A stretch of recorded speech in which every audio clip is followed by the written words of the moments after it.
Welcome everyone to this webinar around internal audit transformation. We've got Lynn Truong with us today, and the surprising part that we've got Robert Berry as well. Uh, a little bit background about Lynn. Lynn is an MBA, CPA, CIA, and a CSER. She has got extensive experience encompassing 30 years of corporate GRC frameworks in public accounting, as well as leadership roles in multiple industries, including financial services, oil and gas, and healthcare. She has transformed multiple internal audit functions as well as launching an ARM initiative. I myself have sought out multiple times for the help of Lynn in relation to ERM, understanding how to incorporate ERM in the organizations, and it was really quite helpful. Lynn is an executive consultant and professional speaker who has been invited to speak on the topic of corporate culture at multiple IIA events and conferences, including the General Audit Management, which is known as GAM Conference in 2019, as well IIA International Conference in year 2020. Her consulting experience includes designing and delivering internal audit and risk management training content, as well as advising the internal audit team at Fortune with 20 multinational energy company in their efforts to implement agile auditing. Lynn has written several articles, including Assessing Corporate Culture for the Business Transformation and Operational Excellence, Insights Report, and Agile Auditing, and most recently became a published author with her new book, The Seven Deadly Sins of Organizational Culture. And before handing on the floor to Lynn, Robert, have you got anything to say before Lynn starts out the show? I'll say that on this topic, Lynn is one of the best presenters I've ever seen because she's actually done it. So enjoy, take it all in, ask a lot of questions because you have a wealth of knowledge in front of you with Lynn. Thank you. Thank you so much to both of you for the intros and the support. I want to give a special thank you to the Oman IIA for having me here today, for inviting me to speak, and a special call out to Abbas, who is on the board, the chair of the board. And so thank you so much for inviting me today to speak, and Rob, you as well, for joining us today. And I'll be calling on you, Rob, for engagement, etc. So with that, let's get into internal audit transformation, a roadmap. And I'll start with the story. So I've done multiple transformations, either it's to bring the internal audit function in-house in a situation where it was completely outsourced, or it was transforming a purely SOX compliance audit function to more of an operational risk-based audit function. But by far, the most difficult transformation challenge I was met with is inheriting an audit function. I won't mention the name of the company, but inheriting an audit function that I needed to bring to being more risk-based and being more of a strategic business partner. They were viewed as, the cops. The organization was fearful of the audit director that was there before me. And when I first came, the average hours that it took to complete an audit was over 900 hours. The audit committee chair confided in me that nobody was reading the audit reports anymore. When I looked at the year's audit reports, there was only one recommendation out of half a dozen audit reports. And so it had lost its value. And the challenge for me was to transform this audit function to become more value add, more relevant, more strategic. And so after 3.5 years of being there, the average audit only takes less than 400 hours. The board is engaged, they ask questions. We have multiple recommendations per audit. And I'll show you everything that I did to bring this audit function from here to there. So the roadmap basically starts with stakeholder engagement, then performing a SWOT analysis, how to rebrand, and then getting into the meat of it. Transformation, you start with people. You have to start with people first, then process and tools. And then another P that I haven't listed on here, but I'll talk at the end, on my very last slide, is politics. So that is also a challenge that you'll have to deal with when you're changing, transforming, right? Because transforming is disrupting, and not everybody likes disruption, even though it's to get to a better goal. But we'll talk about that later. And then I'll save some time for questions. All right, so first I'm going to start with a question to the audience. And every time you see a blue slide, it means that I need engagement from the audience. So if you could please type your answers in the chat. What are some challenges for your internal audit function that is driving your desire to transform? Is it A, don't have the right people to successfully transform?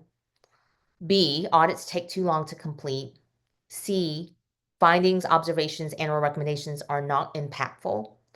D, audit reports are too long, not being read, or there's no board engagement with the audit report findings? Or E, several of the above or all of the above?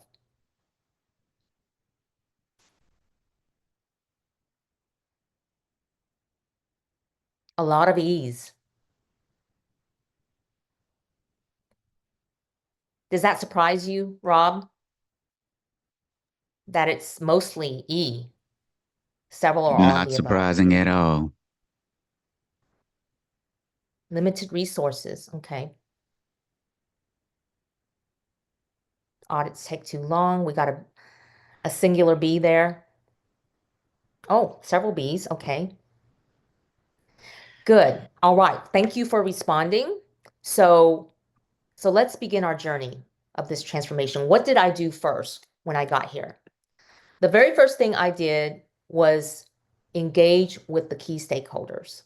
So that means engaging with the board, engaging with the executive team, and asking them, when I meet with them, what does value mean to you? What does internal audit value mean to you? Because everybody defines it a little bit differently. I think we all know what the answer should be, but they'll say different words to, I think, mean the same thing, right? So what I found out at this unnamed company was that value to them meant meaningful, impactful insights, not just ticky-tack findings, oh, we didn't cross our T's here or dot our I's here. And in the English language, that just means nitpicky findings or observations, right? You missed 2 cents over here or $1 over there.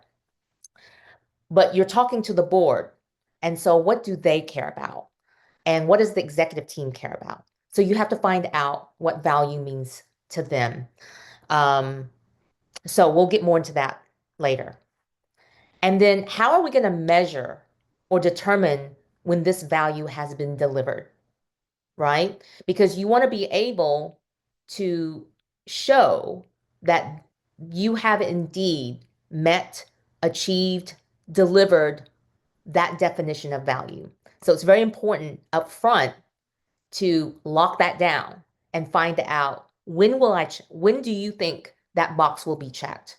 So they don't keep moving the carrot, right? They don't keep moving the goal. And then what is the timeline for achieving this? So in my particular situation, I was given 12 to 18 months to do an assessment, make the changes needed to transform the function. So I had 12 to 18 months so that you know how quickly, how much time you have to do this transformation. And then I would also get up front from the board and the executive team, how best should we escalate or address resistance? Because you will get resistance, right? So find out up front how that will be addressed so that you're somewhat protected when that resistance surfaces. And you already have a protocol to address it. And then that's the initial engagement, right? To find out the should. What does the ideal look like? Because just like any audit, the formula is the same. You find out the ideal where we need to get to, the should be, and then you find out what we have today, the actual is status quo currently, and then you find out where the gaps are, and then you develop recommendations, action items to close that gap.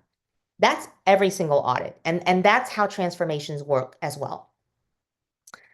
But after you do the initial engagement, let's not stop, right? You have to have continuous engagement throughout the transformation and throughout steady state, because there could be things that need to be adapted, adjusted.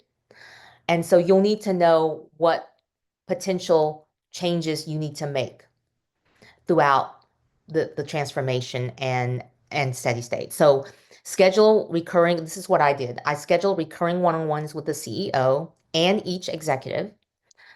And then have your leaders, because you can't meet with 20 people, one-on-ones every week or every 2 weeks.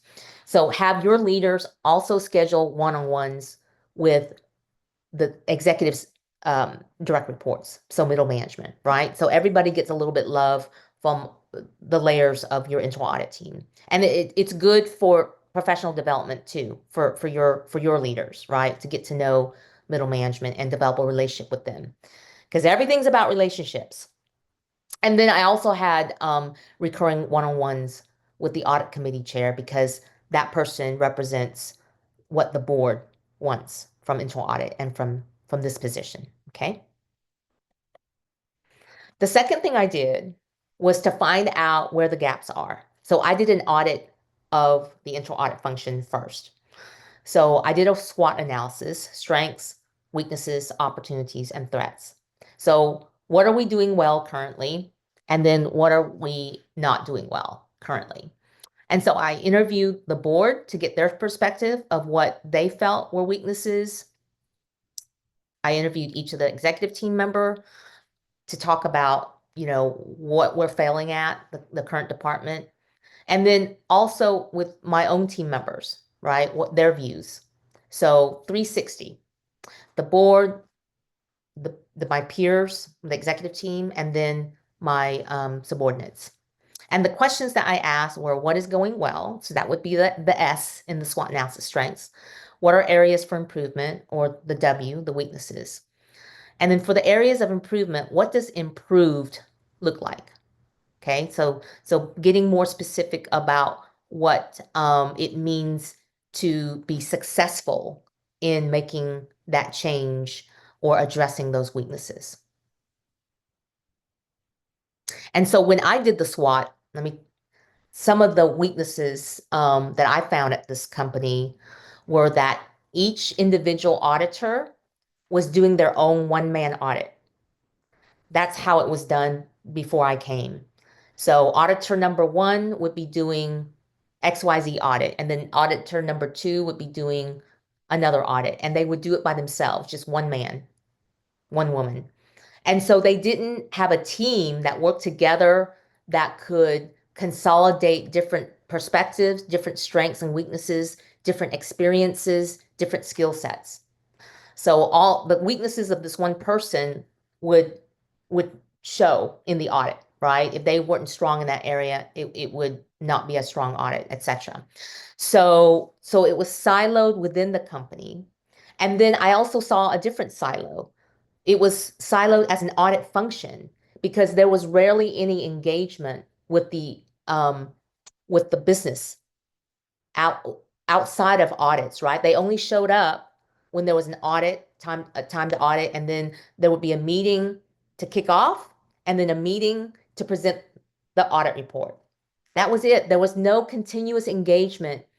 So one of the changes that I made was that we have one-on-ones, like I mentioned, between audits. You don't want people to only see you when they're about to have an audit, which is usually not a pleasant time for them. So that's one thing that came out as far as the weaknesses. And then the other big weakness, which we'll talk about, was the audit report was on Word document. It was written like a novel. It wasn't on PowerPoint. Nobody was reading it. But so I'll share with you what a one page, we moved to a one-page audit report so the board can read it in one slide.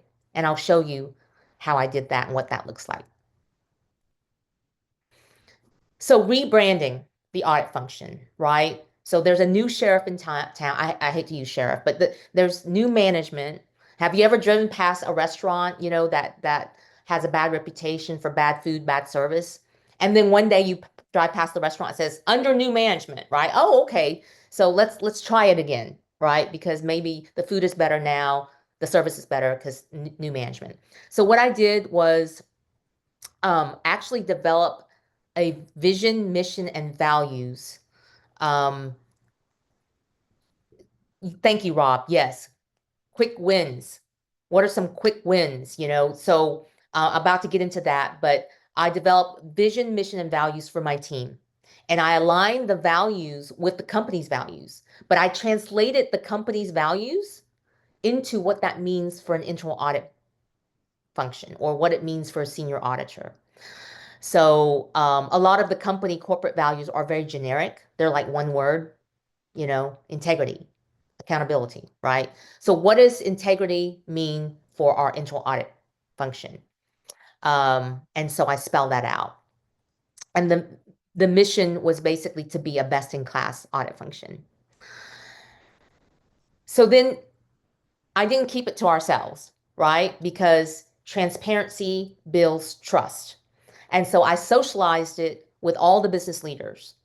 And so I asked the CEO if I could take time out at our, you know, meeting every 2 weeks where all the leaders get together to provide status updates. I said, can I get 20 minutes of that time so I can roll out this new and improved audit function?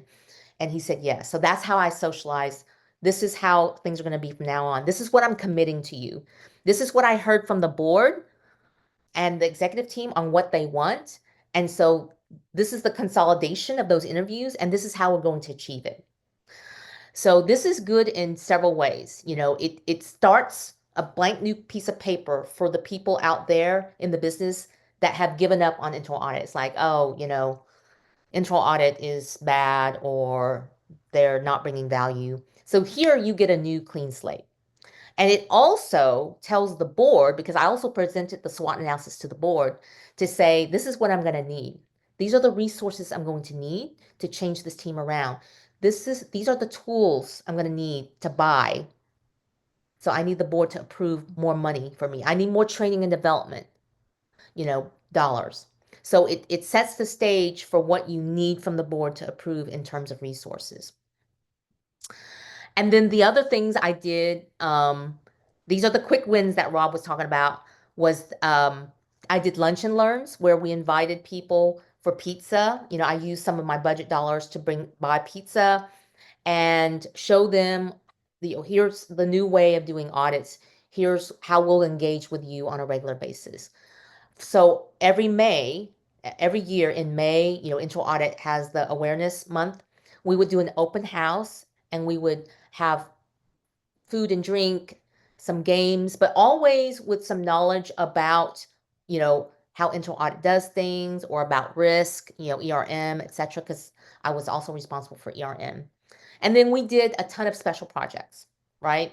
And the great thing is doing special projects is a win-win for both management and the audit team because the audit team gets to learn more about those functions outside of a scary audit. And obviously management would love the free the free hours.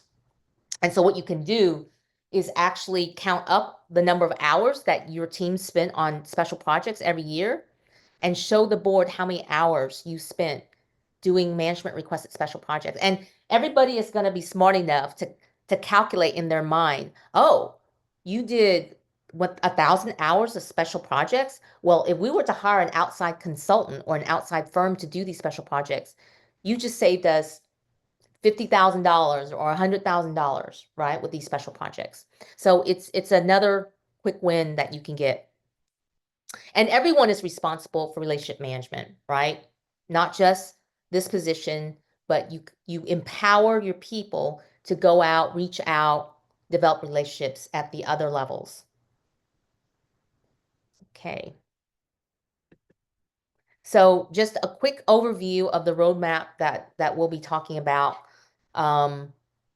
in terms of transformation, but reiterate, redefine the purpose of IA with your team, with your peers, with the board, perform a SWOT analysis, then actually implement the changes, right? In this order: people, processes, and tools.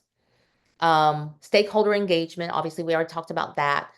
And then have continuous improvement initiatives in place. We also did a QAR or EQA, some people call it differently. And then we'll talk about performance metrics as well. So first and foremost, transforming people, who to hire. So my theory in hiring people, whether it be auditors or in any other discipline, is hiring for soft skills. Rob, I want to get your thoughts on this, but I prefer to hire for soft skills because I think that internal audit, anybody can be trained to do an audit. So, but not everyone can be trained on soft skills. That's much harder to train or develop.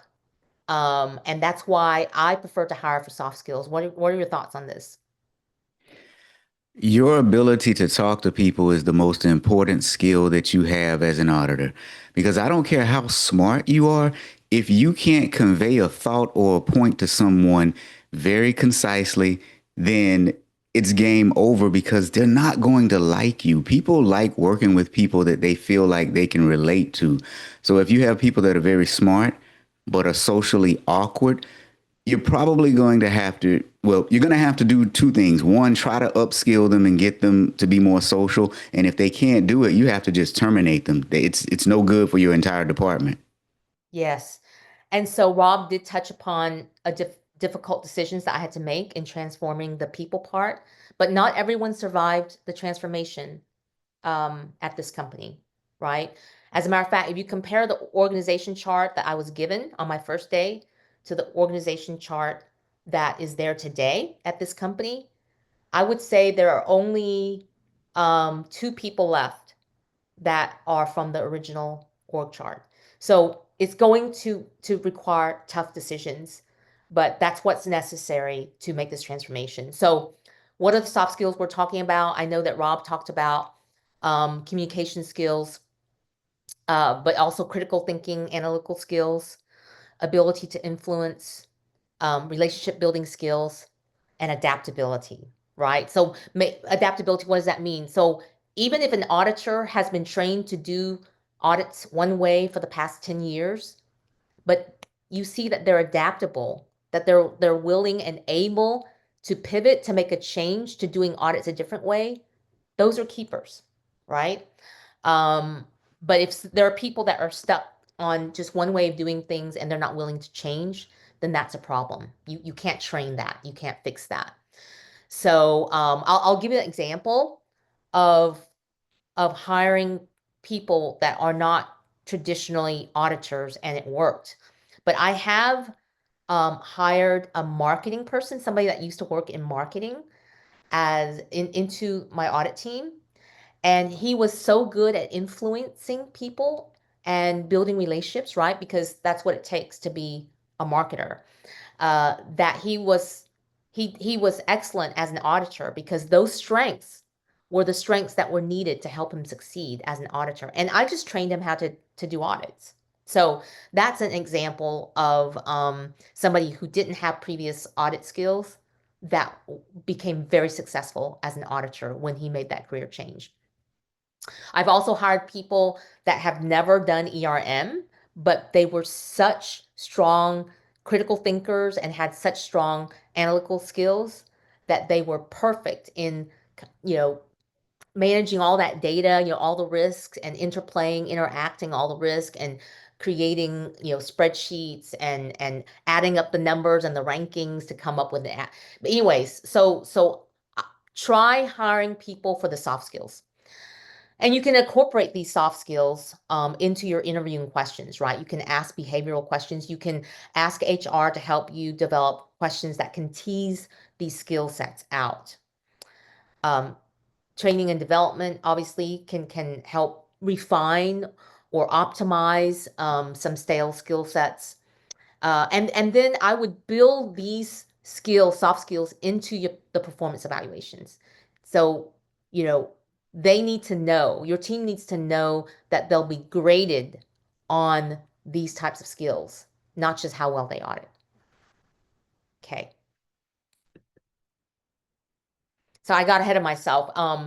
So other thoughts on transforming people, different talent strategies. There'll be some situations, and I've been in them, where it's too difficult to compete and hire a cybersecurity expert, or even hire an IT senior auditor. When I first came on board at this company and I looked at the org chart, there were two open positions, and they were both for senior IT auditors. And I said, how long have these two positions been open? And they said, over 6 months, almost a year. It's too difficult to hire them, and we don't have the money to hire them, because the IT auditors, they ask for more money. I was like, I tell you what, if that's the budget that I have to deal with, then we're not going to try to hire IT auditors. It's not working. We're going to outsource IT audits. And so you can use some form of co-sourcing, outsourcing for the talent that you cannot buy, you will rent on an hourly basis. Okay. And then I've also used talent strategies like having my team be a business partner. Yes, you can call Rob for co-sourcing. So you can have a business partner kind of model where I have a senior who has strengths in accounting finance, but he doesn't have strengths in understanding the operations side of things. So it's difficult for him to do an operational audit. So we are now going to designate this senior as the senior that will do all the audits in accounting finance, because he has excellent relationships with the CFO. And he feels very comfortable doing accounting finance related audits, right? So that's one thing that you can do, is allocating seniors to be kind of the primary contact person. Yes, match the people with their strengths, whether that's based upon the strength of their relationships in that area or the strength of their experience in that area, right? If their strength is let's say in contracts, then whenever we do a contract audit, they're going to be the senior. So technical strengths, and then challenges, right? If they have a certain challenge, then you shield them from being the senior on that audit. Now, that doesn't mean they can't participate in that audit, because to develop people, you need to push them to learn and to strengthen the muscles that are weak, but maybe not have them lead it, right? But they can learn and try to understand more of the areas that they're not strong in. And then I already told my stories about hiring from non-traditional sources, a hire from other departments, because, obviously they would already understand the industry, they would already understand the company, they would already have built-in relationships if you hire from other departments at your company. And then other professions and disciplines. Okay, so next is transforming processes. So I'm going to use the word agile in a lowercase way. Not the big A where you use all the terminology, sprints, etc. But just applying the agile mindset to the audit discipline. So how do we do that? So to me, when I think of agile auditing, I'll put it in quotes, I think about the concept of how do we add the most value with the least amount of effort or steps or tests, right?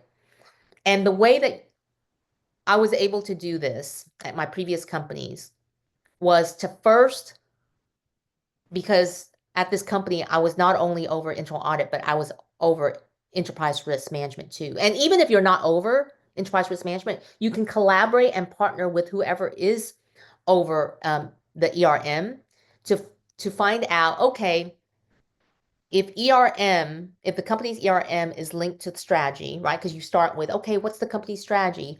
Okay, what are the risks to achieving that strategy?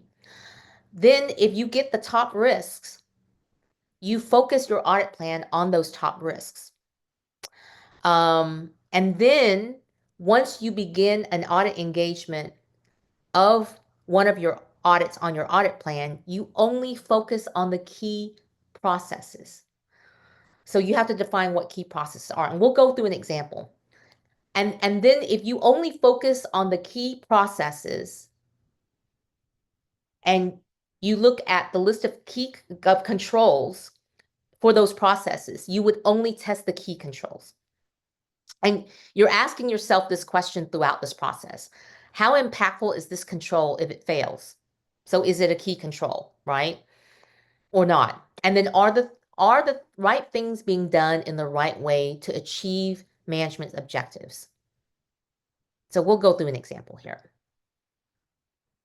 So the first exercise, okay, it's not blue, but I need audience engagement now. What are the audits that should be included in internal audit's audit plan to align with the company's strategic risks? So before you answer this question, you don't have all the information yet. You first need to know, well, what are the strategic risks, Lynn? So question for the audience. What are the top risks, do you think? I'm going to show you the answer, but before I do, and Abbas had mentioned Protiviti earlier. You know, they were created after Arthur Andersen imploded with Enron. So there's a lot of really great people at Protiviti because the former partners that founded that company were former Arthur Andersen, and Arthur Andersen was the very top of the big eight.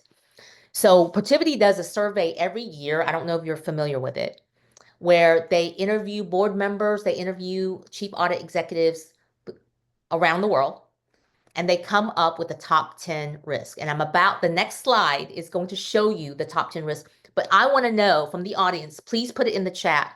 What do you think is on this list of top 10?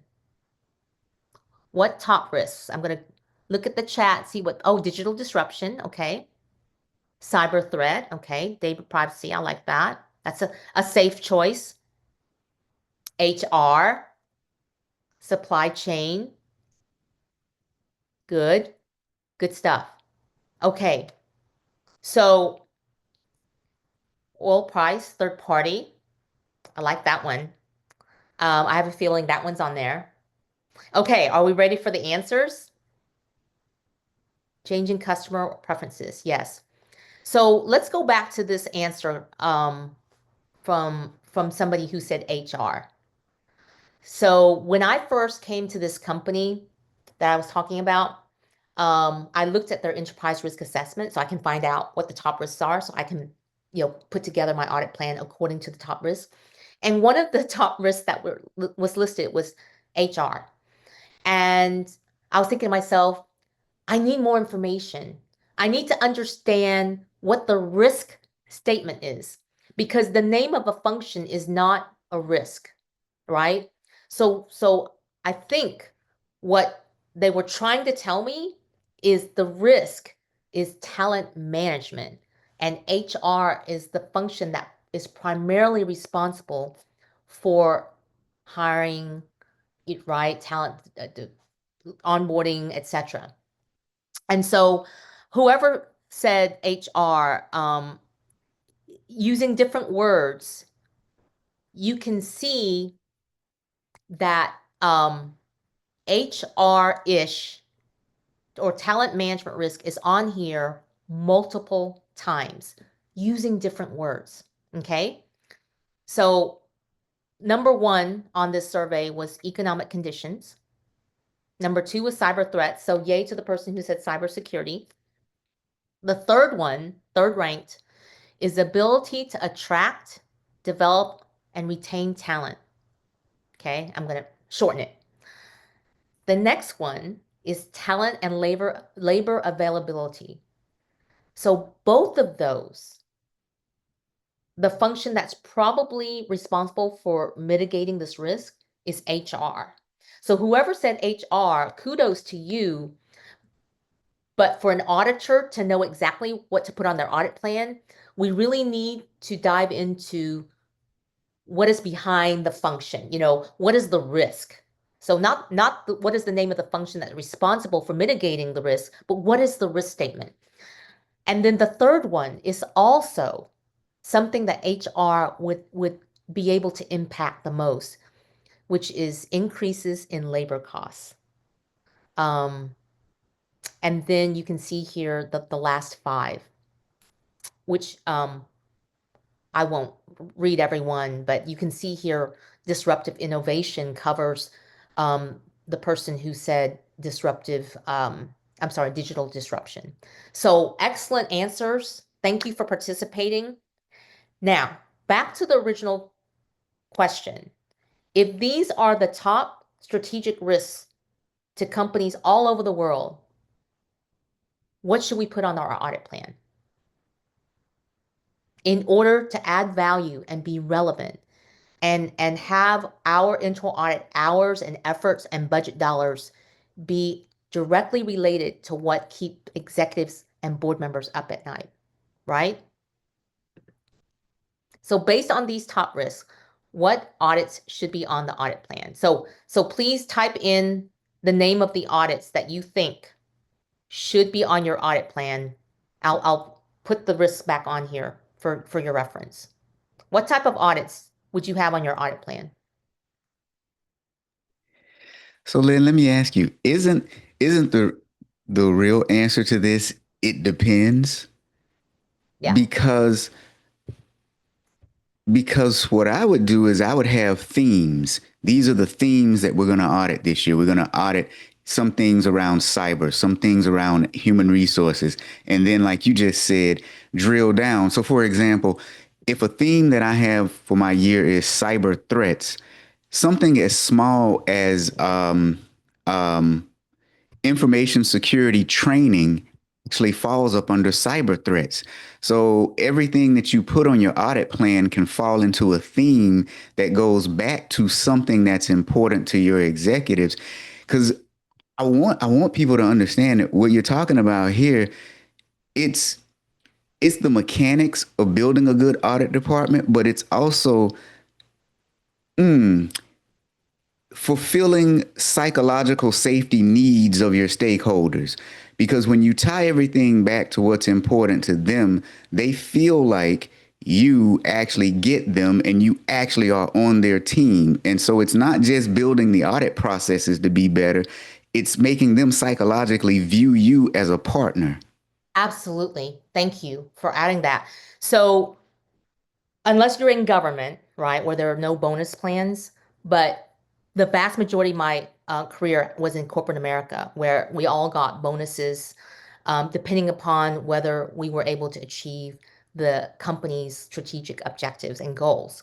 And so if everybody's bonuses are tied to specific goals and we sell ourselves, rebrand ourselves as helping them achieve their goals so they can get a bigger bonus by reducing the threats to achieving those goals, right? Here are the threats to us achieving our goals and getting big bonus checks.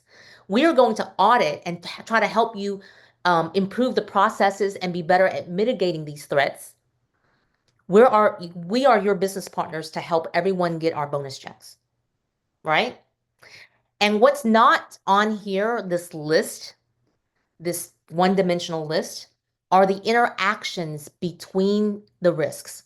So what I'm trying to say is, depending upon what audits you put on the audit plan, you can actually tackle multiple of these risks with one audit, right? So in other words, if you do a third-party risk audit where you're auditing how well we risk assess, and procure and onboard consultants, right? Third-party risk, in order to better mitigate talent and labor availability. Because when talent and labor availability is hard to come by, right? Back when we came out of the pandemic, the Great Resignation, the candidates had more power over the prospective employers, right? Good people were hard to come by. So what did companies resort to? They resorted to renting the talent, to hiring in contractors and consultants. So you're just trading one risk for another risk, right? Now your risk is third-party risk. And so I think by doing the third-party risk, you can tackle third-party risk, but also tackle the company's ability to address talent and labor availability, right? And even increases in labor costs, right? Because labor, it stated differently, could mean both salaried employees and consultants. And so how do we manage those costs, right? So that one audit of auditing maybe consultant contracts or temp labor contracts could cover 3 risks. And you could even add into that one audit, how well do we grant logical access to our consultants? You know, how well we manage that. So that could also cover cyber threats, right? Because if we don't have any controls over what our consultants access, if we leave their access open even after they leave because we don't know when they leave, etc., that exposes us to cyber. So you can tackle multiple risks depending upon how you scope the audit. Okay. So let's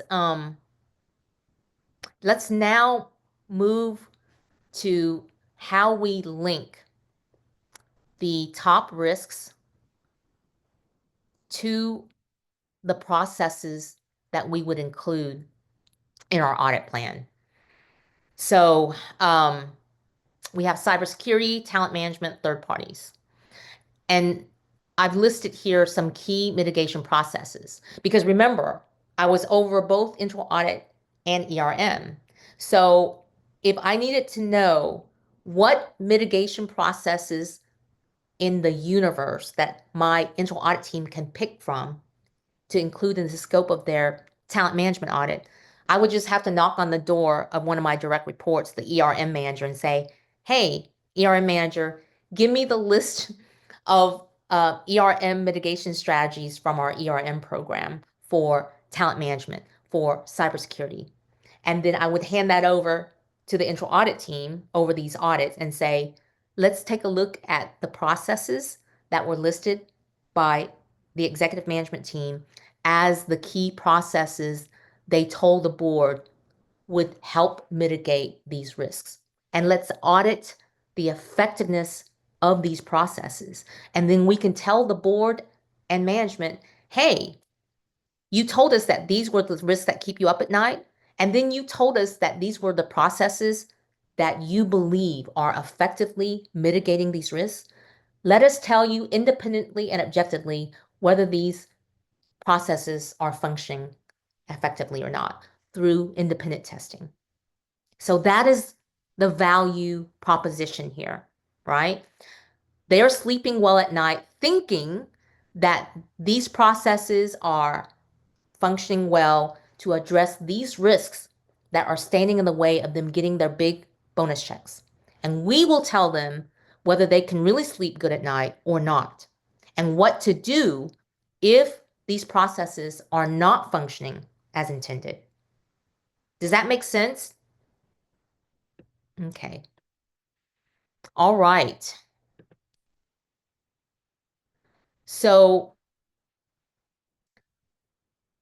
what are the processes that should be included in scope of a talent management audit if these were your choices? Thank you. Somebody said, well explained. Thank you. So this is what I was trying to teach the team that I inherited because they were so used to doing compliance audits. And so they were looking at things like payroll accuracy, thinking they were looking at it from, okay, let's do an HR audit. And what are all the processes that HR provides? And let's audit all of those processes, like how well they calculate payroll. And I was trying to train them to transition them from compliance auditing to no, no, no, no. Let's look at the risk. Chase the risk. The risk is talent management. The risk wasn't whether we're able to pay our employees on time. That's never been a problem. It's whether we have the right talent in place to achieve the company's objectives. Somebody said F and B. Yep. What else? B, E, F, and G. That's better. That's more complete in my mind. All, I wouldn't say all. Rob, can you help us out? It's all about the processes, right? I mean, the talent acquisition process. Who cares about the benefits election accuracy? That's That's right. I compliance. You agree can do with that you. somewhere else. Payroll Yes, accuracy, my goodness, if that's off, then you got big problems. But it's exactly. about the processes. Mhm. What items represent processes that you can look at that if they fail would have a significant impact on the organization? Because many of us have Exactly. small audit departments too. So Yes, certain things we have to scope out, even though we're itching to look at them because we like for things to tick and tie as auditors, right? But in the grand scheme of things, what's really important? If you can't acquire good talent, then that's really bad. I would actually look at the exit interview process too, because why are people leaving? That will give you some clue as to why they're actually leaving. Succession planning is important because when they do leave, how are you going to replace them? And you want them to be educated. So learning and development initiatives is fairly important too, because you don't want to hire people in and then not train them to do the job that you want them to do. exactly. I couldn't have said it better myself. And that's exactly why I'm so happy that Rob's here today with us. So we at this company, we did our very first talent management audit ever in the history of the company, right? Um, because they had not moved to a risk-based auditing, so they didn't think to do a talent management audit. And one of the things we looked at, to Rob's point, is the exit interview data. And we used data analytics and we fed it into our data analytics machine. And out came the top 3 reasons why people were leaving the company. Not pushed out, but, voluntary leaving, regrettable terminations, good people that we wish had not left us. And the top 3 reasons, the number one reason was compensation. So, oh, Rob worked at a company that didn't even do exit interviews, which is a gap, right? Um, so that should be one of our first recommendations. Oh, there are no exit interviews to find out why people are leaving. So the top reason was compensation. The number 2 reason was leadership. So somebody didn't like their manager. So right off the bat, just based upon the results of that data analytics, um, I wanted to scope in the compensation setting process. And I also want to scope in the training and development process. How are we developing our leaders? Because a common mistake made is that somebody is so good at being an individual contributor, they get kicked upstairs and they get promoted to being a leader with absolutely no training on how to be a leader. And then the next thing you know, a bunch of people leave right after this person gets promoted. Rob, do you have any stories along those lines?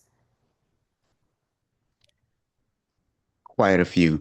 But I think overall what happens is we think that just because somebody can perform a task that they can actually manage people.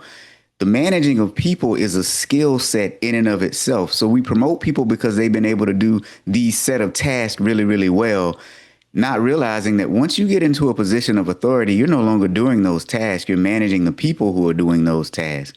And I find it insane that we promote people and then we don't train them on how to manage other people. Yep. So that would be an obvious recommendation right there, is to have leadership training. But even more basic than that is the very first finding and recommendation we made from this test, um, from this audit was, okay, you're handing out exit interviews, but you're not looking at the data. It was internal audit that looked at the data for the first time to see what the top three reasons were. And so management, I need you to start doing that, not wait for internal audit to tell you what the top three reasons are. And I need you, management, once you get that information on your own from here on out, do something about it. What are you going to do about those top three reasons? What are your action plans, right? Follow up, follow through, and then measure success. So if you have a turnover rate of X% and you implement this recommendation, we hope that your turnover rate could slowly over time decrease, or at the very least, the reasons given in the future become less and less about the old reasons, right? There could be new reasons why people are leaving, but if you keep having the same reasons why people are leaving, that means that you haven't made the changes. And I'm really concerned about one of the comments here. One bad company I worked at, they forced me to say good things in exit interviews to be able to get exit bonus. That is a company that's rotten to the core right there.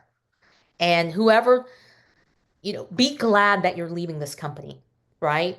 But that is because what's worse than um, a crime is the cover up to the crime. The cover up is always worse than the crime itself.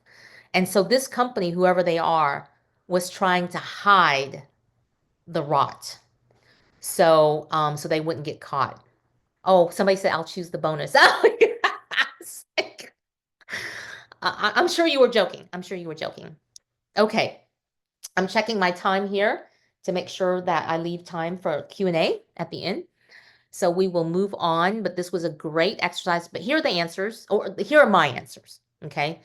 There are many, many answers. If you ask 10 CAEs or auditors, I'm sure you'll get 10 different answers. But these are mine, which lines up very well with Rob. Okay. All right. Next question for the audience. How can we apply audit risk assessment to further prioritize which process to audit first versus later? Please submit your answers in the chat function.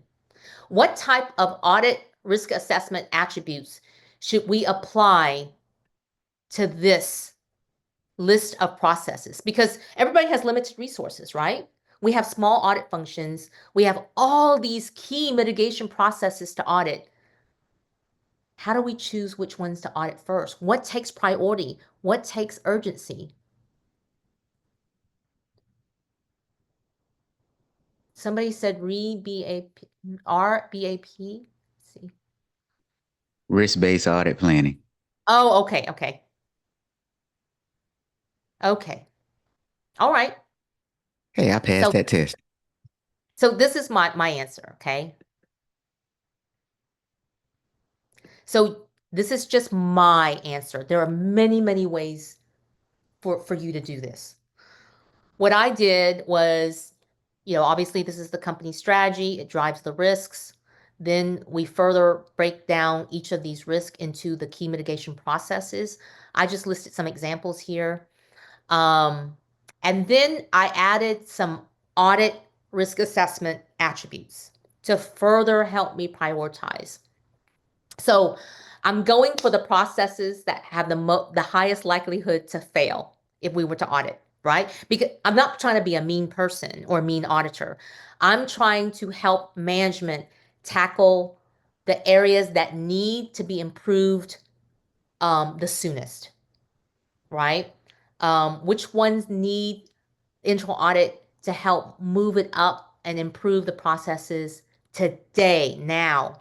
And I had 3 things that I considered. So is there a I don't know, I'll start at the right-hand side. Is there a reputational or fraud risk element to this process? Yes or no? Is this process centralized or decentralized? Why am I asking this? Why is this important? Because there's a higher likelihood of failure when a control is decentralized. Think about it. If you've got 10 people performing a control, that all 10 people have to be trained well, all 10 people have to be equally competent, all 10 people have to be having a good day and not anything happening at home that could impact their ability to perform that control consistently.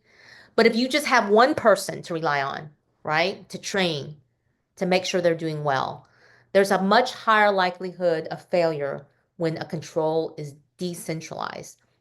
I'll give you a real example. At this unnamed company I was working at, we did a disaster recovery business continuity audit. And I asked, who is the centralized control point to make sure that everyone has submitted their business continuity plans from all the different departments and make sure that it's updated, etc. And the answer that came back was, oh, we don't have one person. Every department head is responsible for doing that. And we trust that they do it.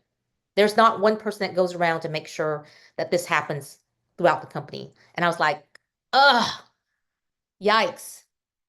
I betcha anything. I betcha money that if my senior auditors were to check to see if all the department heads had submitted their business continuity plan on time, complete, updated, we're going to have findings. And sure enough, 100%, we only found one department that was doing this, and it was the IT department. Everybody else was busy doing other things. HR was busy doing HR things. They're not business continuity experts. Procurement was doing procurement things. Accounting finance was doing accounting finance things. Infrastructure was busy building roads. So that was an easy finding. Decentralized equals failure, almost 100% of the time. The third attribute I looked at to apply an audit risk lens to these list of processes was, is this control automated or manual? Because clearly, right, Rob, a manual control has a much higher likelihood of failure than an automated control. Now, that doesn't mean you don't audit the automated controls, right? You just audit them differently, because I've seen plenty of automated controls that fail because the design built by human, the configuration, was not designed properly, or an automated control failed because the data going into the machine was not clean, was not complete, was not accurate. Hey, Lynn, I got a question for you. Yep. So you said a few minutes ago that there are multiple ways that you can do this. Completely agree. I really like these 3. So, and I'm sure somebody else is thinking this too. Why did you choose these 3? And did you find that whittling it down to this small list helped you to do the risk assessment faster, but still have some accuracy? Because this is a small list and I really like it, but why these 3 out of all the things you could have chosen? So embarrassingly, I'll admit to you now, because I'm honest, that I had more columns, but the more columns I tried to squeeze into this slide, it made the font smaller. So I don't have all the columns here, but let's talk about the other columns. So I have another column that says ever been audited before, not ever audited, right? Yeah. And actually I assigned 2 points to this column. So it's never been audited before, it gets 2 points. And also I have one that's, even though it's been audited before, but there's been a new leader, a new process, a new system, a new policy, a significant change. in either the policy or process, the system, the leader, whatever. So that's another column you can use. So thank you for catching me on that. But so the never been audited before gets 2 points. The others get 1 point. So the more points in the total column that a process accumulates, the higher the likelihood that we will pick it. Now, look, this is not a law. This is not like, this has got a 5, we got to audit it. No, no, no. This helps you, guide you, right? It's still up to auditor judgment, right?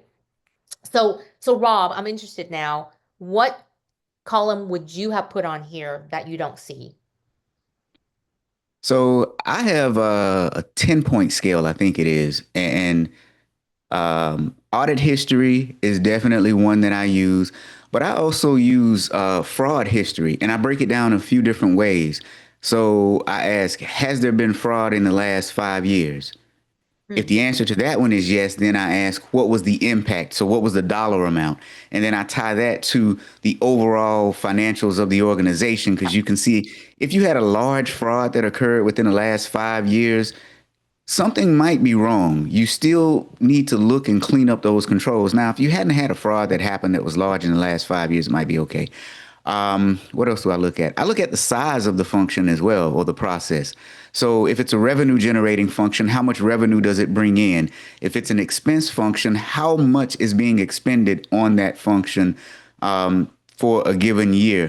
And then there's several other columns that I use, but I try to use some columns, some factors that are data driven, and then some that are, okay, here's my gut feeling, and then others that are, a little bit more softer. You got to put in some stuff for your gut because sometimes your gut is right. Oh, yeah. This is only meant to be to help provide you with a baseline to guide you, right? This is not okay, if it equals X number, we're going to audit it, right? Nothing like that. Now, I will say this. Every CAE will have different attributes, like to Rob's point, right? And you can have 10 columns if you want. But I will caution you here. I purposely made sure I did not have more than 4 or 5 columns. Why? Because you start to spend more time filling the spreadsheet out, right, than doing the audits. So I went to a CAE share forum one time when when I saw a presentation by a CAE of a very large oil and gas company stand up there and talk about his audit planning process. And it was so cumbersome. And I raised my hand. I asked, how much time do you take to develop your audit plan? And he said 3.5 months with multiple people working full time on the audit planning process. And I was thinking, because I was in charge of a smaller audit function. He had a larger audit function. I was thinking I could have done like 2 audits in that time period that you spent planning. You know what I mean? And I just don't know. At some point, the ROI on additional columns, additional attributes, right? The returns, the diminishing returns. Um, I question the benefits of the time spent in filling out these spreadsheets, right? Getting all this information on each process. So please be aware of the balance, okay? That the benefit that you get from this exercise versus the time that you spend filling out the spreadsheet. But it's a good guidance. Okay. Any questions on this one before we move forward? Rob says it takes 2 to 4 weeks. It's a change in 3.5. Okay. All right. So now we get to which controls to test. So we have our strategy that drives the top risks. Then we have the key mitigation processes to mitigate those risks. And then we start to identify the controls through walkthroughs and interviews. I rely also on information and red flags I get from my process, understanding meetings. Yes, that's the gut part, right? That's the intuition part. Yes. It's a marriage of facts and data with auditor intuition. That's what I would do. So, the processes that I listed here for these 3 top risks, they're all key, right? So it's filtered on, yes, key control. And what I discovered, I had an epiphany because I used to do a lot of, I used to own SOX testing for a lot of the companies that I worked at, where the audit team was not only responsible for operational audits, but also for SOX testing so that we could help save money for the CFO, right? With the Big Four. We did a lot of the SOX testing. And in SOX, there's the concept of key control, right? They list out all the controls and then management decides which controls are key. And the Big Four auditors, the external auditors, they only test the key controls, not all controls, not all the financial controls. And I was thinking, and maybe I was the slow one, maybe everyone else in our audit industry caught on to this concept, but I was thinking, why don't we apply the key versus non-key concept to the internal audit that we do, not just SOX? Because I was raised before I became a CAE, when I had working for other CAEs a long time ago, the old-fashioned traditional way of internal auditing was you listed out all the controls and you tested all the controls because you were afraid, right? You were afraid that you might miss something. So you lifted up every single rock, because you were afraid you might miss something. And after SOX came along, I was thinking, no, not every control is created equally. And so I only want to test the key controls. So let's find out what that means, right? And some of the questions that you can ask management to categorize the non-key controls from the key controls are, if this control fails, would that keep you up at night? No, because we've got this other control that's even more important. So if this control fails, really, I'm more concerned about that control over there failing or not. Because if that control fails, we're screwed. It's like, okay, I'm going to test that control. I don't want to test this control that you don't care about. And so the way I got into agile auditing, I'll put it in quotes, is I was working on a client, and I was told that I would get 2 auditors to work under me over this area that was going to take 500 hours, and I only had X number of weeks to complete it. And with the number of people I had and then the number of controls we had to test, I was like, oh yeah, plenty of time. And then something happened, and then they're like, I'm so sorry, Lynn, these people are not going to help you. You're going to have to do this audit all by yourself. You know what I mean? And they were a client, right? A good paying client. So it's like, okay, I'll deliver it. And you don't have any extra time. You're going to have to find a way to do this audit with less arms and legs, but same deadline. So I was forced to say, okay, I can no longer test these 12 controls. I got to pick the most important controls and only test 6 on the list. And it was through this this situation, this sudden situation, that forced me to find out what were the most key controls to test. I only tested those 6.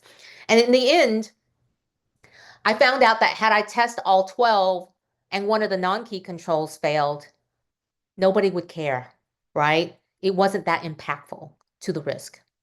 So it's up to you to find out what is key and what is non-key, and what that takes a lot of collaboration and discussion and partnering with management, with the process owners.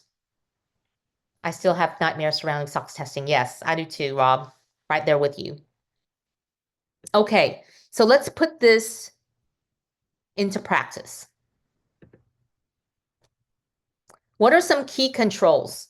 We're getting deeper and deeper, right? We're getting more and more specific and granular. What are some key controls, do you think, under the talent acquisition process? So I want to see in the chat. Resume screening. What else?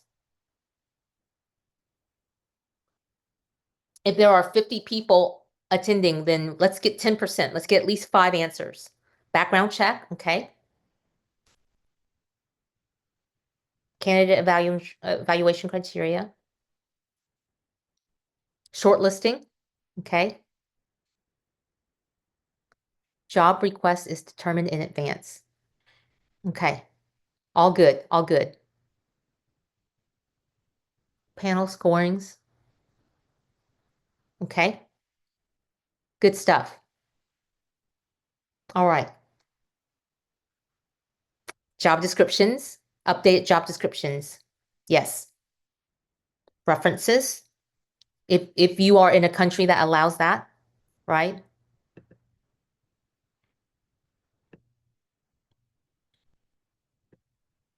So here are my 3. Job descriptions are updated.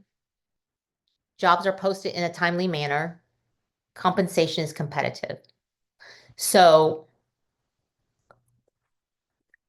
the first one is easy to test, really, right? You find out from HR, hey, what's your process for updating job descriptions? How often do you send out a request to the organization for them to update their job descriptions, right? And did you get everything back in? Did you check for completeness? And either they have the evidence to show that or they don't. And then jobs are posted in a timely manner. But I want to be broader than this, right? One of the things we did when we did our first talent management audit that became a finding and recommendation was as basic as asking this question. Hey, HR, what is your service level target for finding candidates for the hiring manager? How many days from the time you get the job request from the hiring manager to the time you present the first resume? What's that target? As soon as possible. Wait, you don't have a number? You don't have a measurable way to hold your recruiters accountable for getting candidates to the hiring managers in a target amount of time? No. Well, it's really hard to measure against as soon as possible. So that was our very first finding. There were no internal SLAs or service level agreements from the support function to the business that they were supporting. Okay. So then you can't manage what you don't measure. So we already knew this was a problem because when we interviewed the customers of the HR function, right? We interviewed all the business leaders and said, hey, what are some challenges that you're experiencing from HR in terms of talent acquisition? And they said, it takes forever. Lynn, if I'm trying to find a safety related position, a person to fill a safety related position, I can't wait 6 months because every day that safety related position is open, that's a safety risk. So you see how talent management risk impacts all other risks, safety risk, right? Um, and so then we asked, well, how many days, business leader, can you sustain this safety related position that's been open until it starts to impact your safety risk? And then they gave me a number of days. And then that should have driven HR's SLAs, but it didn't. They don't have any SLAs. And so that was a huge finding, actually, because what started out to be just a talent management risk is now impacting a safety risk. So the support functions like internal audit, procurement, HR, they exist to serve the business leaders, right? They don't exist on their own. And so their SLAs should be driven by the needs of the business. When there's not that link, then that support function, in this case, HR in managing talent management risk is broken and it's not going to be effective. So that turned out to be a very insightful audit. Let me read some comments. Interviewing committee, sometimes the interviewing committee are not able to provide right decision about the candidates. Well, my next question to that is why? What is the root cause? And I guess one way that you can look at previously, I spoke about exit interviews and I was focused on voluntary terminations, but you can also look at trends in involuntary terminations, right? When people don't work out, when people get fired, when people don't perform, we didn't make the right decision, hiring decision. And so what are the root causes? Why? And so that's a good comment from that person. Let's see. Okay. Salary benchmarking. Yeah. Like I mentioned, right? The exit interview proved that the number one reason why we weren't able to fill jobs is I'm sorry, for people leaving is the salary was too low and that our competitors were hiring our people over, our good people.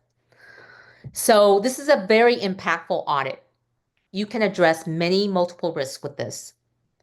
And the board is very interested in talent management risks, in succession planning, in having the right people in the right places, especially the key roles like safety. Okay. So this is a really good one to do if it's not already on your audit plan. Rob, any thoughts? Yeah, I've got a question for you. Okay. So I like the agile principle and concept of hitting the areas that matter most. So the question that I have, and I'm just curious, and I know somebody else is probably thinking this too, right? So when you go through audits using this technique, what happens if it turns out the area is really, really bad and you follow up and they clean up these items? Would you then go back in and audit other things in the same area that are not what you audited this time because the area has proven that somehow management is not good there? Or do you just move on to another area because this is considered to be a higher risk? Like how, when you, I guess the bigger question I'm asking is when you scale it like this to be more agile and hit the high risk things efficiently and quickly, what happens when you run into a huge problem? Do you expand the scope or do you not? And I know the bigger answer is it depends, but what's your overall thought on Yeah. that? So because at this particular place, I had a small audit function, we had a team of 8, which I consider small-ish, right? We we basically employ things like um, recommending that management keep monitoring this, right? You don't have a monitoring control in place. Please, this thing that we did, where we looked at data from exit interviews and found out the top 3 reasons, you need to do that now from now on. You know what I mean? And we have quarterly monitoring audits. So with each successive talent management audit, we'll take a brand new set of processes that we haven't audited before. But the monitoring audits that we do every quarter, we look back at previously issued audit report findings and look to see what management has done and whether they've done it and whether they've done it effectively. So it's both. Yeah, that makes sense. And that's why I asked the question, because what we typically do as auditors, we do what Asim has said, ask the board and audit committee to expand the audit plan. But I'm thinking, Why would we do that? It's not the time to do that just yet because we don't have enough information. But that's typically what we do, right? We see that things are bad and we say, okay, it's bad here. Let's go in and see exactly how bad it is. And in the Yeah. meantime, we're kind of misallocating our resources. Yeah. You touch upon a sticky political problem that I've run That's kind of into. what I do, right? Yeah. So when you start to do these audits, and I'm speaking ahead because there's a slide all the way down that talks about the politics of this transformation. But once you go from compliance-based auditing to risk-based auditing, you will start to uncover ugly truths that have been there but had never been uncovered because we weren't doing risk-based audits, right? We were doing easy compliance-based auditing. And so areas that have never been shown to be ineffective, or leaders that have always been viewed as effective, all of a sudden, you know, new audit reports come out under this risk-based auditing method. And it's like, oh, okay, this leader actually has some problems. You know what I mean? We thought there were no problems over here, but Lynn's audits are uncovering new problems that we didn't know about. And so not everyone's going to be happy, right? You're going to stir up hurt feelings. And at some point, I have had to say to the board, look, we've done enough audits in this area. No matter what rock we lift up, bugs are flying out. This is not just this particular process. This is a leadership problem, right? This is a governance problem. I mean, I've had to say to the board, I can guarantee you that because of this low level of maturity, governance maturity in this area, every audit we do in this area, I guarantee you we're going to have significant findings. We just are. It's not, oh, they do process A, B, and C really well. It's just D. D was the only one that had problems, so it's an outlier. No. Every time we do an audit in this area under this leader, there are problems. So these are themes and trends, which, by the way, under the new IIA standards, we are now required to communicate to the board themes and trends. And so those are the types of themes and trends that have been very uncomfortable for me to have to communicate, but it has to be done. So does that somewhat answer your question, Rob? Yeah. Yep. Okay. All right. Let's see. Any other, follow-up? Yep. Okay. So now that we're done with the process transformation, we're moving on to the reporting phase. So we're doing this through audit phases. So I have a question out to the audience, if you can answer in the chat. How many pages is your audit report on average? So I have your favorite answer, Rob. It depends. Which Abbas said that was his favorite answer from you. D, okay, it depends. 1 to 3, I love that. Oh, a lot of Ds. Really? That surprises me, actually. B with an asterisk? It depends on the number of observations. 10 plus C. Okay, we've got some Cs. Okay. All right. Well, one of the proudest moments of my career was I managed to get from 6, 7 Word document pages to one with an asterisk. I'll explain the asterisk later, but one PowerPoint slide. Okay. And the board loved it. And the executive team loved it too. And my team loved it because they didn't have to spend so many hours, so many weeks writing the audit report. Literally, it went from taking 6 weeks or 5 weeks to like 5 days. Less is more. Somebody's laughing with their emojis. So before I show you the one-page audit report, let's give some context here. Board reporting is about so what? Why is this important? And now what? What is management going to do about it? It's those two questions. So what? And now what? So how best can IA answer this question? Agree on what is reportable to the board. Get that guidance and criteria. What is important, what rises to a level of making that one pager, right? Because it's a limited real estate now, one page PowerPoint. And then obviously report and follow up on management action plans, because that's the now what. What is management going to do about it? Okay. So I believe that this one pager has all the important components of what the board needs to know. And the way that you keep your words brief is think about it in terms of bullets, not paragraphs. And think about it in terms of not trying to get all the details into this one page, but they're really just prompts. They're headliners to help you guide your communication. So most of the details I give is from my understanding of what happened in the audit, and it's not the words on this page. Okay, so we have the name of the audit. We have a section for audit scope and objectives here on this one PowerPoint slide. We have some overall comments. I always have a strength section, to attaboy, here's stuff that they did well. Let's start with the good news.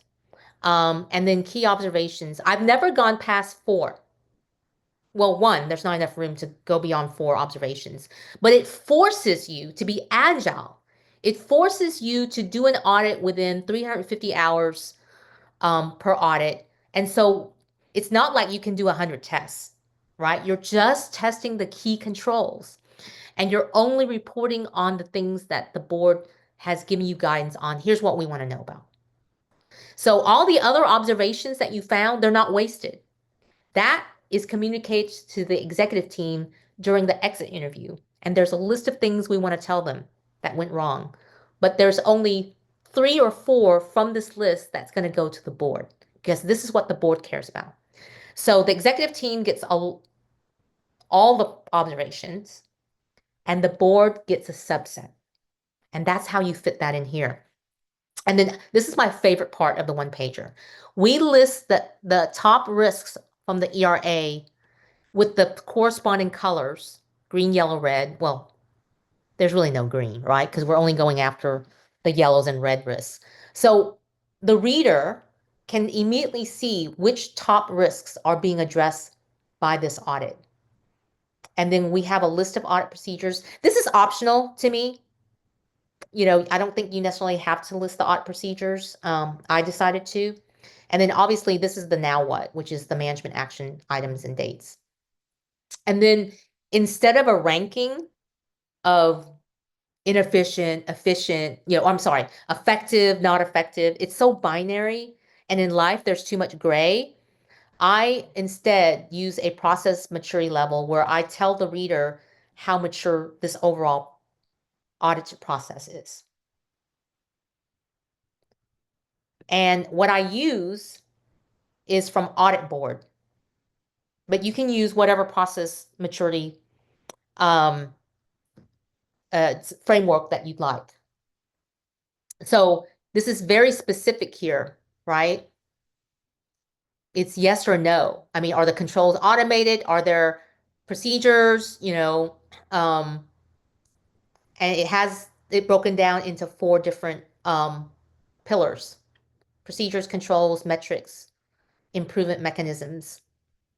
Let's see, one-page audit report suggested by Lynn. Yeah. Okay.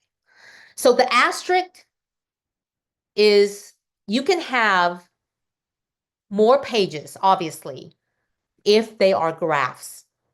So if you can tell a story using data analytics in a graph to supplement as an appendix to the one pager, that is good, right? We were able to, on one of the most recent audits I did, we were looking at marketing contracts, and we had a graph that shows the dollars invested in marketing contracts. And the goal of these marketing contracts was to bring in new customers, right? And we put it, the background is the marketing dollars invested. And then across that same graph, we put the additional new customers that came on board in the same years. And you can see from that graph that the rate of new customers was decreasing, but the cost of the marketing contracts invested was going up.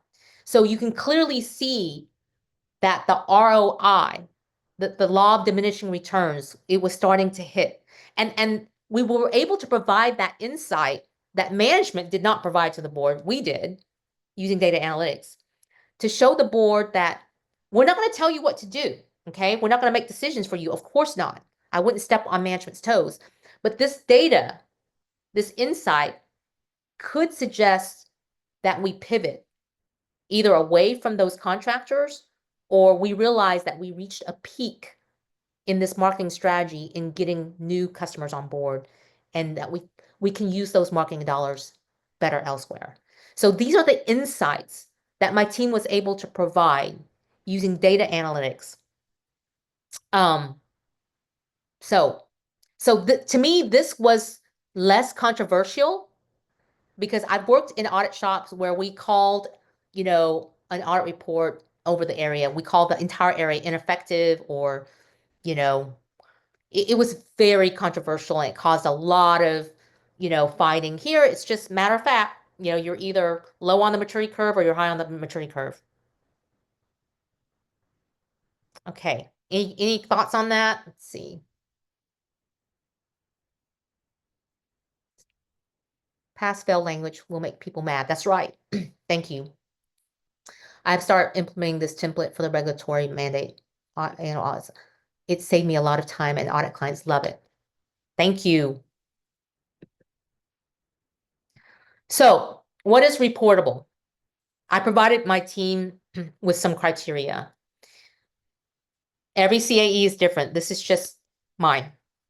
So, does it impact a board reportable metric, a KPI, KARI that the board deems important enough for management to give a status update every month?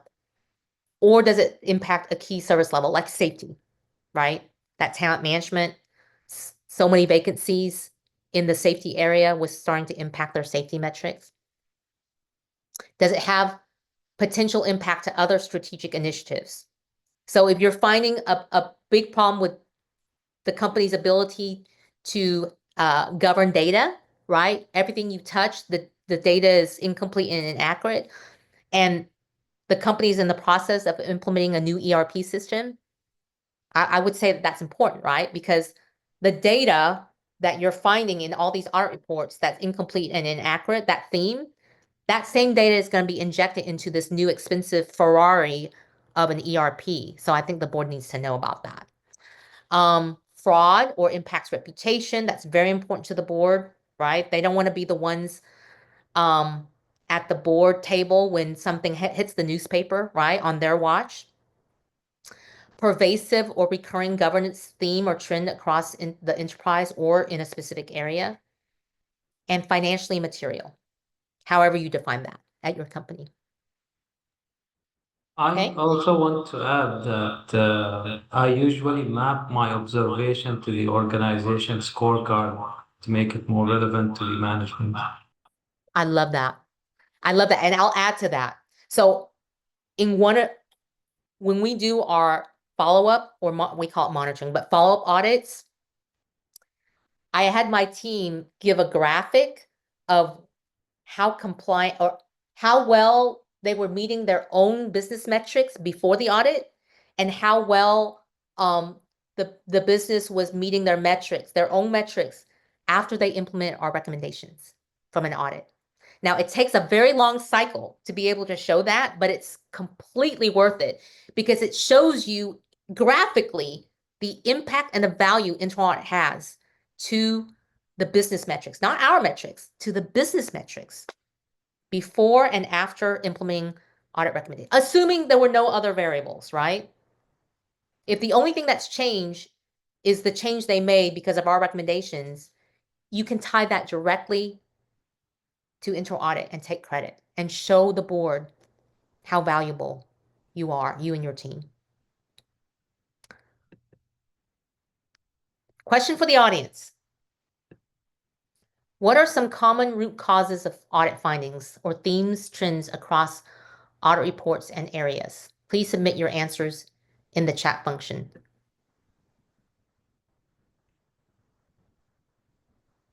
Yes, the scandal with the CEO at the concert recently. Yeah. I wonder if the company had policies around, employees dating each other, or more specifically, executives dating each other or their underlings. Culture, love that one. Thank you. Some root causes are difficult to write, but sometimes true, lazy. Love that too. Poor process design. So, all great thoughts. Let me just share with you mine, okay? Based upon my 30 years, thanks a boss for dating me, 30 years of experience. Here's what I find to be the most common root causes.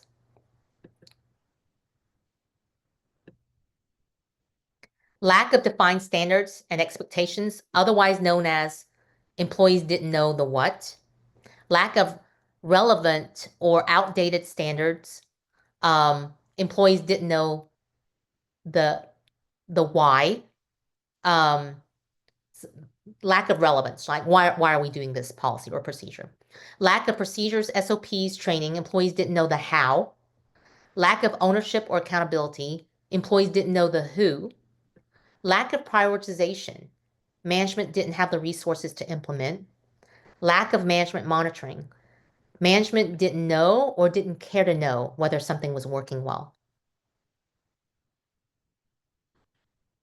Yes. So manual process could be attributed to prioritization, right? They didn't get the resources to automate it. So thank you. Thank you, Rob.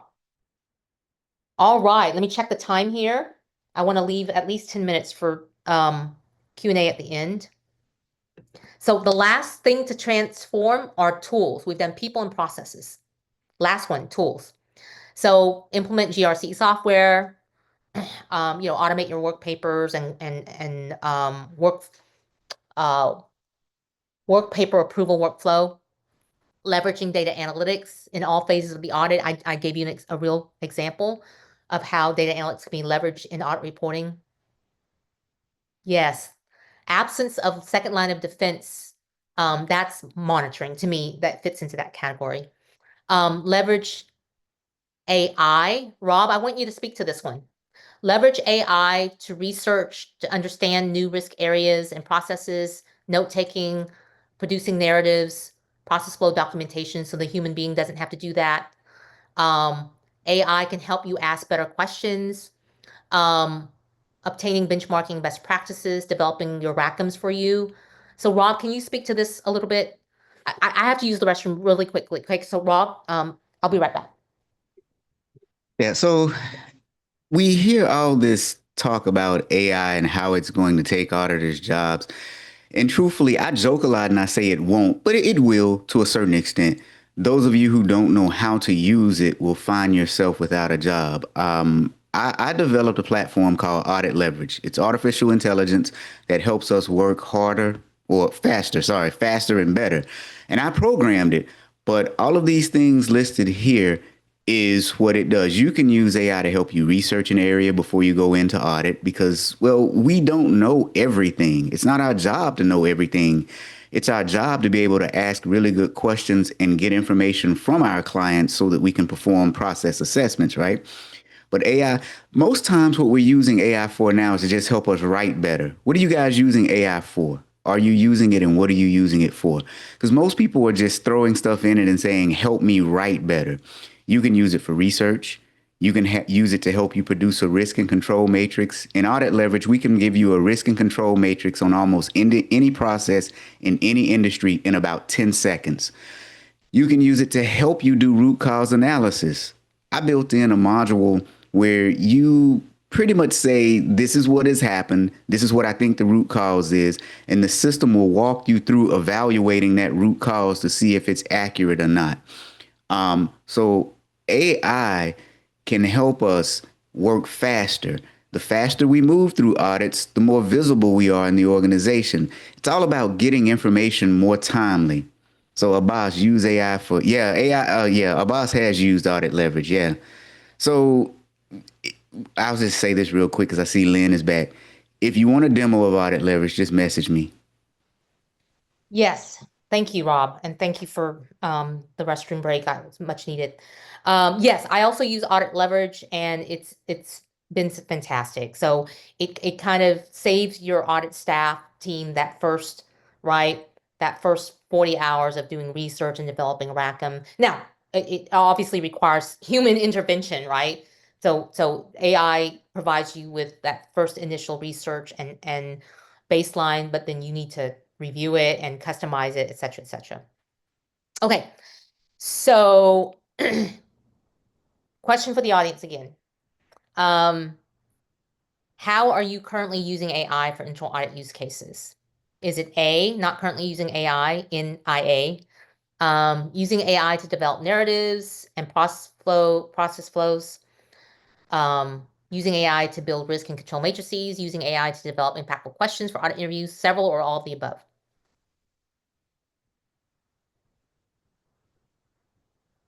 B, okay. Lots of E's. B, C, and D, okay. Excellent. That's great. Well, we know that Abbas had like a video about leveraging AI. And so we know that this part of the world is very advanced in using AI in internal audit. So that's very, very exciting. Okay. So we're getting I need to close up now. So I've got just a couple of slides left, but I wanted to not just show you all the great and wonderful things of transforming internal audit. I want to also share with you honestly and candidly what the challenges and lessons learned are so that you can be better prepared to address if you choose to go through this journey. But here are some of my lessons learned and challenges. And Rob, I'd like to get your thoughts too, but you really need support when doing this from above and below, okay? So you need to have the right talent to transform. We talked about that, but that's very, very important. Without people, you can't do the process and you can't do the tools, okay? Without the right people. I mentioned this earlier, but in terms of dealing with the executive team, um, many audits will be first-time audits, right? When you move from compliance-based audits to risk-based audits, you'll be doing a lot of first-time audits. That's like talent management. So there are no prior audit work papers. You got to make it up, right? For the first time. There's not a whole lot to refer to. And it will also uncover things down here that are unwelcome for the very first time, and you will get resistance. So you will need support from the CEO and the board. If you do not have both, you will have a problem. I know that from experience, okay? So is this organization really ready to transform or not? And if they're not, you will know very quickly, and then you'll have to make a decision to stay or take your talents elsewhere and move on. So there will be many uncomfortable truths that could be newly discovered, and you may be accused. Internal audit will start to get accusations of stay in your lane, right? Because they're so used to check the box auditing that when you start to dig into strategic risks and audits that address strategic risks, um, people may push back and say that that's not your place.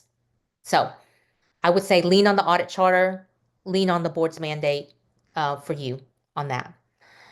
And then my final slide before we get into Q&A, because I want to leave 10 minutes, is answer these questions. Let this be your guiding stars.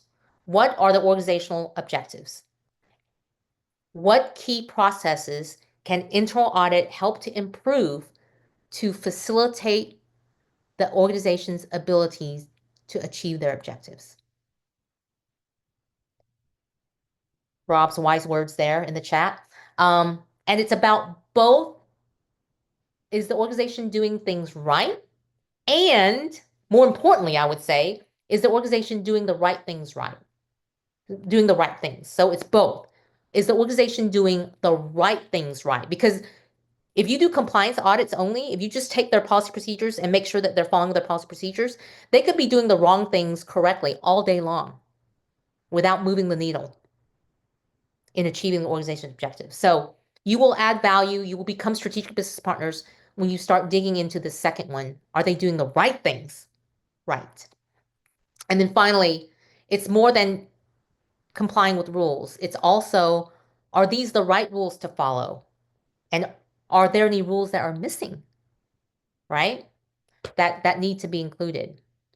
So that was my last prepared slide. Searching for another environment. Yeah, I hear you. I hear you. Me too. Are there any questions or comments that I haven't answered? I might not have read every single question or comment, so please rewrite them or re-ask them if I didn't address it. I'm also available on LinkedIn. A boss has my personal email address. I can answer your questions that way if you're too shy to do it here.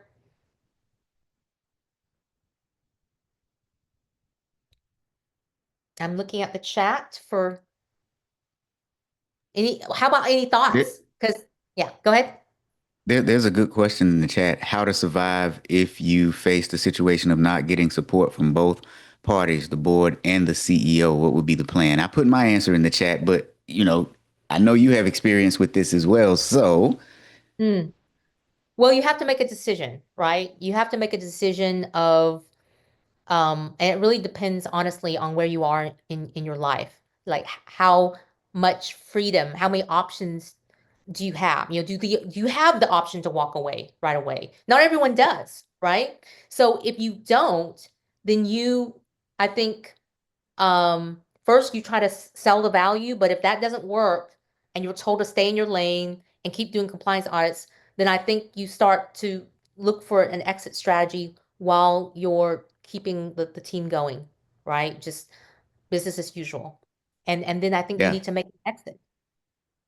Well, and I say if you don't have support from the board, then all bets are off. So you could have several different dynamics. You could have support from the board, but not support from executive management. Now, in that case, you're in a power position. So here's the thing. If you're trying to do a transformation in your audit department, that means that there's a problem to begin with. And someone has recognized that there's a problem. So if you have support from the board, but not executive management, you are in a power position. And so you use that power position. If you do not have support from the board, then you need to find another place to work because Yep. it's an uphill battle that you don't want to get into. And I know as auditors, we tend to think, and this is how we think. We think very logically, right brain, right? We think that if we present the business case to people, they'll see that something is wrong and that they need to change. But if you really look at how we react to things, most people react emotionally to things before they do logically. So expect the emotional reaction. I don't care if you're dealing with accountants and CIAs, they're going to react emotionally first. Okay, we got another question. What to do when the IA department does not have a risk-based plan and the audit is based on his perception to do, which the team might not think of, and no initial meeting with the IA had happened. Audit is done alone by the auditor, and at the end, it is discovered that many other aspects to be covered. I mean, I would just propose, like, oh, I went to a training the other day and I got some really great ideas, I mean, you paid for this training for me to go. So let me show you the ideas and why, I think this can be applied at our company and the value that I think we can get from it. You could try going about it that way, right? Because why go to training if you don't come back with ideas to implement? Hopefully that was I got another helpful. take on this though. Okay, yeah, please. Because if I'm reading the, if I'm hearing this correctly, there's a problem with the CAE, and the CAE won't let them do the job appropriately. If that is the case, find another job. And I know I know somebody's gonna laugh because I keep saying that, but why would you put yourself in a position where you waste a few years of your life trying to convince someone to do what's right? Now you are stifling your career growth and your career opportunities when you can take your talents to a place that better aligns with where you are in your career and start growing from there. You can't get back time. You can't get back years of your life. Your time is valuable. You could use that time to be making more money, to be getting more knowledge, and to be adding value to a place that would actually appreciate it. And you know how I am. I'm just straight Yeah. talk. I don't believe in wasting my time. My time is valuable. You will not waste it. I would put an asterisk next to Rob's answer, although I agree mostly with it. I would at least first try co- to to Yeah. explain to the CAE a better way of doing things, and if they're resistant, then yes, leave. Right. Right. Yeah, you get one Um, time though. You get one time, seriously. Because the more you get into it, they'll start to resent you and then they'll start taking things out on you. But definitely at least try once. Okay, maybe twice if you kind of like the people a little bit. But, begging for years and saying, I think that they'll change, it's a waste. so hopefully that was helpful, and I think we maybe okay. We got 4 minutes left, so there could be one more question if anybody would like to ask one last question. Oh, so I forgot. One last thing that I forgot to talk about were performance metrics. Performance metrics for internal audit. So I use three. I use the relevance metric, which I present to the board the percentage of top risks we cover with our annual audit plan, like 80% or above. And then I show them how much percentage we've achieved. The second one is timeliness. So if we are committed to doing 8 audits a year, and I present to the board on the results of those audits 4 times a year, then we have to complete 2 audits a quarter, right? So as long as I'm completing presenting 2 audits a quarter, then I'm meeting my timeliness. And then the third one is value. And so I do it 2 ways. The number of special projects we are asked to do, right? Because if management didn't think we were valuable, if our services weren't valuable, or if our talents weren't valuable, they wouldn't keep asking for special projects. So if that number is steadily, 10, 15 a year, then we're good. And then the last metric is the metric I've shared with you, which is before, the business SLA before an audit recommendation was implemented and after. And if you can see the progress, then that is a great way to show value. And with that, I think I may be out of time. The Politics. politics slide, the politics slide. Oh, so it was really, you know, here, right? It was really here. This I Okay, didn't use the gotcha. word politics, yeah, but the resistance here, uncomfortable, unwelcome insights. Um, when you've got a leader over a department in the company that's low in maturity and they constantly get findings, they will eventually, unless they're a growth mindset leader, like, oh, thank you, I need to know this and we're gonna get better. But if they're just resentful of you, that's gonna be an unsustainable situation and relationship. So this is really the politics slide disguised. So hopefully with that, I want to once again thank Rob and thank Abbas and Saleh for inviting me here and making this possible. Thank you so much. I hope you enjoyed this. If you have any other questions, you can reach out to me. Abbas has my contact information. But I had a fantastic time. And thank you for your engagement and answering in the chat. This is my favorite topic to speak on. I'll be speaking on it again at the next IIA in Ignite conference in Las Vegas. So So thank you for giving me the opportunity to speak to you first about it. Thank you all for joining today's engaging session. On behalf of IIA Oman, we sincerely thank Ms. Lane for her valuable contribution to IA practice and today's thought on the transformation roadmap. I also thank Robert for making it more interesting. Thank you, Robert. And let's keep engaged with IIA Oman for more, such more powerful sessions. We are planning to have it in this quarter. Wishing you a great evening. Thank you so much. Thank you. Thank you, Lynn. Thank you, Robert.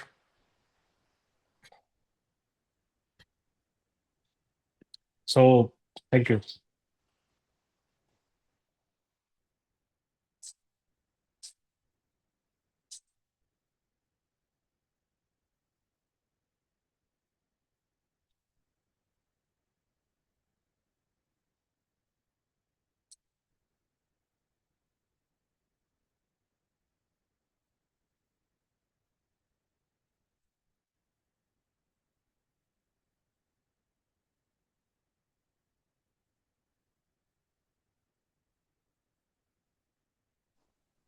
Goodbye.